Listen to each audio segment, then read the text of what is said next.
రంజిత్ లాంటి efficient police officer ఈ కేసుని ఎందుకు క్రాక్ చేయలేకపోయాడు ఇప్పుడు అర్థమవుతుంది.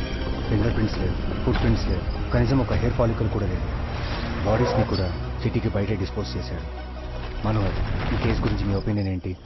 6 హత్యలు ఒకే ప్యాటర్న్లో చేశాడు సార్. నాకు తెలిసినంత వరకు ఖచ్చితంగా వాడు ఒక సైకో అయి ఉండాలి. మేబీ ఉండొచ్చు. బట్ నా క్వశ్చన్ ఏంటంటే, అటాప్సీ రిపోర్ట్లో విక్టిమ్స్ బాడీని టార్చర్ చేసినట్టు ఏ ట్రేసెస్ లేవు. ఇంకా చెప్పాలంటే అందరినీ పాయింట్ బ్లాంక్లో షూట్ చేసి చంపాడు. తర్వాత పెట్రోల్ పోసి బాడీని కాల్ చేశాడు. ఇదంతా చనిపోయిన వాళ్ళ ఐడెంటిటీ తెలియకూడదని పర్ఫెక్ట్గా చేశాడు. ఐడెంటిటీ చెప్పడానికి కారణం ఏమేంటుంది సార్? చనిపోయిన వాళ్ళు ఎవరని తెలిస్తే వాడెవరని తెలిసిపోతుంది, అందుకే. Correct sir. ఇప్పటివరకు ఒక మిస్సింగ్ కంప్లైంట్ కూడా చనిపోయిన వాళ్ళ డీటెయిల్స్తో మ్యాచ్ అవ్వలేదు. లేదు సార్, ఈ మధ్య మానేశారు. ఇంకోటి ఏంటంటే, చనిపోయిన వాళ్ళందరికీ దాదాపు ఒకే ఏజ్ గ్రూప్. ఎక్కడో తేడా కొడుతుంది.